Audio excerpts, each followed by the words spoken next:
Hey there. Something happened yesterday that gave me great joy. I read a page in Russian and understood almost everything.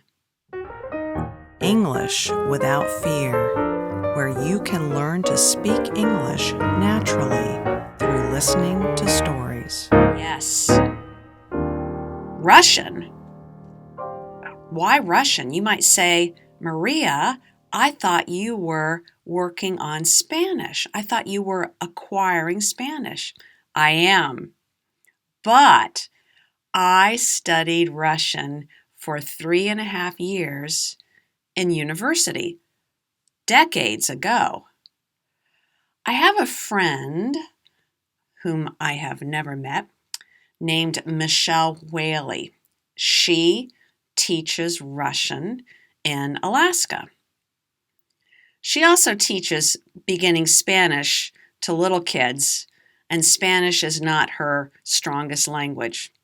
So, in addition to teaching Russian and teaching Spanish, she's also writing a little novel for Russian learners. It's at the intermediate level.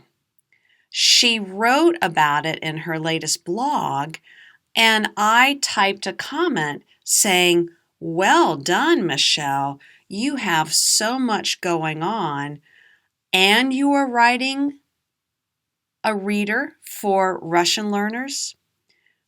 That's awesome." I then said, I studied Russian years ago in college.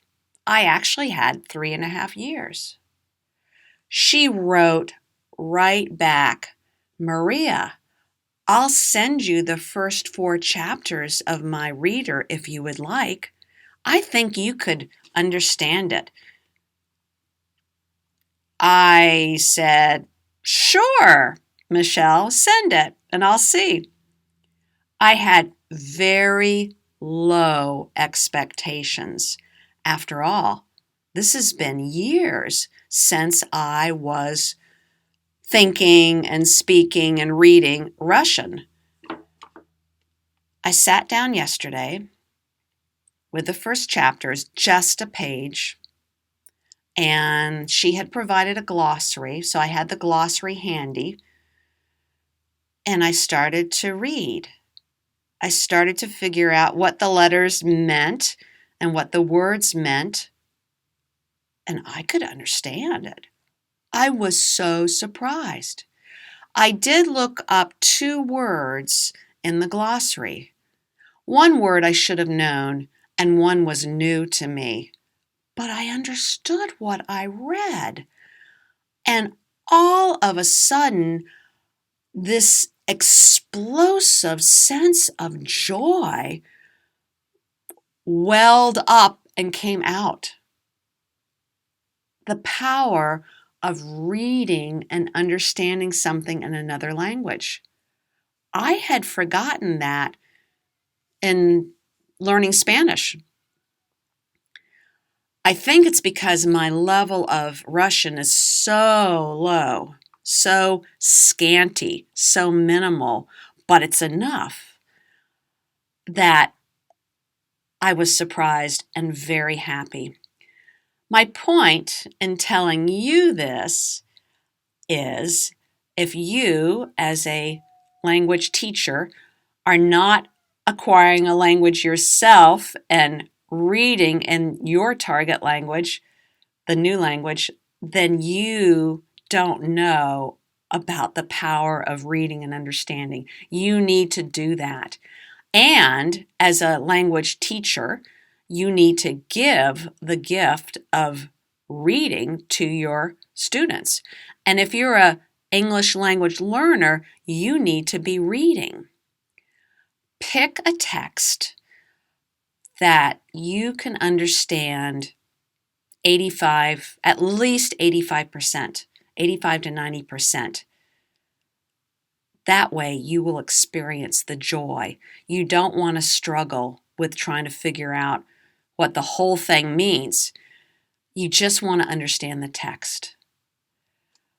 This is important to me for another reason because I'm teaching 2 boys beginning Spanish, me with my intermediate level Spanish. They are 8 and 10 years old. We're reading together a Spanish reader for the beginners called Brandon Quiere un Perro. Brandon wants a dog. I always give them a homework assignment. We're doing this by Zoom. And one time recently, I had them translate. Read means translate. Translate into English or the other language. Translate into your native language, your first language. I had them, the assignment was read out loud to a parent a chapter that we had already worked on. Now, these are boys. They didn't come back to me and say, "Oh, Mimi." That's what I have them call me because one is my grandson, Noah, and Mimi is my grandma name. They didn't say, "Mimi, oh, it was wonderful. I experienced joy." 8 and 10-year-old boys don't talk about joy like that.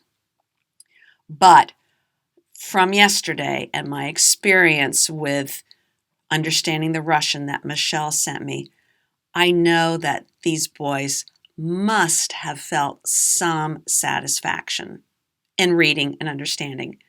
And I hope their parents were impressed. What about you as a learner, as a teacher? Are you reading? Are you experiencing joy? If not, why not? Find something, read it to understand, not to understand every word, but to understand the story, and let me know. Leave me a comment below this video. There's joy to be had. And if you would like the transcript, the written words for this episode, go to my website, www.englishwithoutfear.com. And there you can find the transcript to this episode and many others. This is Maria from English Without Fear. Talk to you next time. Thanks for watching. For questions or comments, here's my email